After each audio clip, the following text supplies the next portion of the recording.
ये है भारत में एयरबस और टाटा की हेलीकॉप्टर बनाने की साझेदारी पर एक सरसरी नज़र। तो एयरबस और Tata advanced systems limited tussle मिलकर कर्नाटक में भारत की पहली private helicopter final assembly line, मतलब जहां हेलीकॉप्टर पूरी तरह असेंबल होंगे, लगा रहे हैं। और हां, ये भारत की आत्मनिर्भर भारत पहल और रक्षा उत्पादन क्षमता बढ़ाने के लिए वाकई एक बड़ा कदम है।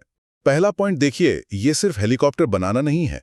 यहां एयरबस का जो सबसे ज्यादा बिकने वाला H-125 हेलीकॉप्टर है ना, वो बनेगा मेड इन इंडिया टैग के साथ। खास बात ये कि नागरिक इस्तेमाल के साथ साथ सेना के लिए इसका मिलिट्री वर्जन H-125M भी यहीं बनेगा, जिसमें काफी देसी पुर्जे और टेक्नोलॉजी होगी। ये हमारी रक्षा जरूरतों, खासकर ऊंचे इलाकों के लिए और एक्सपोर्ट के लिए भी जरूरी है। पहला हेलीकॉप्टर 2027 तक आने की उम्मीद है।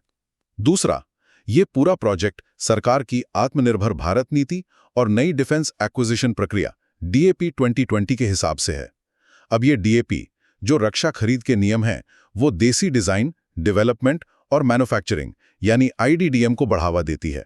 हाँ, माना कि H-125 असल में विदेशी डिजाइन है, पर भारत में इसे बनाना और देसीकरण करना मेक इन इंडिया और अपना डिफेंस इंडस्ट्रियल बेस मजबूत करने के लक्ष्य के काफी करीब लाता है। और इससे कर्नाटक का जो पहले से जमा जमाया एरोस्पेस माहौल है ना, जहां HAL जैसी कंपनियां हैं, उसे भी फायदा मिलेगा। और आखिर में एक बात और ध्यान देने वाली है। देखिए, भारत का अपना भी तो एक लाइट यूटिलिटी हेलीकॉप्टर LUH है, जिसे HAL ने खास ऊंची जगहों के लिए बनाया है, और वो पूरी तरह स्वदेशी यानी IDDM वाला है।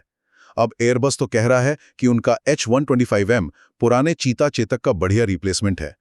पर सवाल ये भी है कि इस नई पार्टनरशिप से हमारे अपने LUH प्रोग्राम का क्या होगा।